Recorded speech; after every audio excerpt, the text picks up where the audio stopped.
Hi Siva. டேய் என்னங்க இது? அவர் இங்க தான் இருக்காருன்னு சொன்னீங்க, ஆனா எங்க இருந்து சக்தியோட வராரு?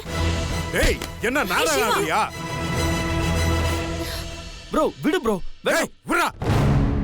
டேய் இப்பதான்டா என்கிட்ட போன்ல பேசுன, அதுக்குள்ள எப்பறா வெளில இருந்து வர? சிவா விடு சிவா.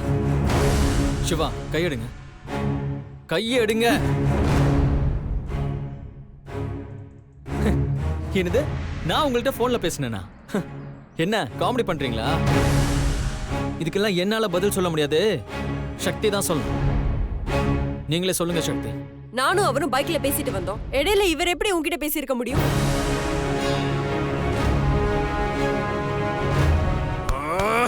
ஏய் அதான் எனக்கும் புரியல. டேய் இப்ப ஏதோ செஞ்சு எல்லாரையும் கன்ஃபியூஸ் பண்றான்டா. கன்ஃபியூஸ் பண்றது அவர் இல்ல, நீங்க தான். உண்மையை சொல்லணும்னா கௌதம் பத்தி யோசிச்சு யோசிச்சு நீங்க ரொம்ப டிஸ்டர்ப் ஆயிட்டீங்க.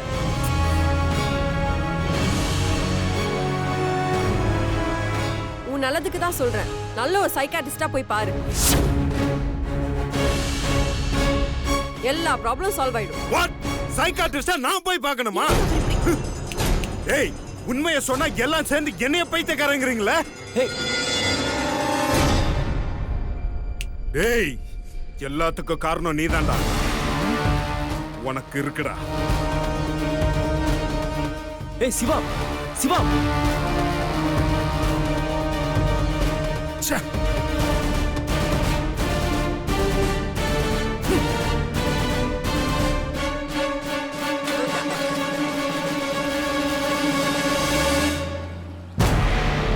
Bro sorry bro.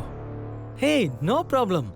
இதை எதையுமே மனசுல வச்சுக்காதீங்க, நல்லா ஹாப்பியா இருங்க. நான் கிளம்புறேன், சரியா? கௌதம் சாரி கௌதம். அவர் எப்பவுமே இப்படிதான், எதையும் முழுசா தெரிஞ்சுக்காமே பேசிட்டு. என்ன சக்தி, அவரை பத்தி தான் தெரியும்ல. நீங்க அதுக்கெல்லாம் டிஸ்டர்ப் ஆயிடாதீங்க. நான் கிளம்புறேன், பாய்.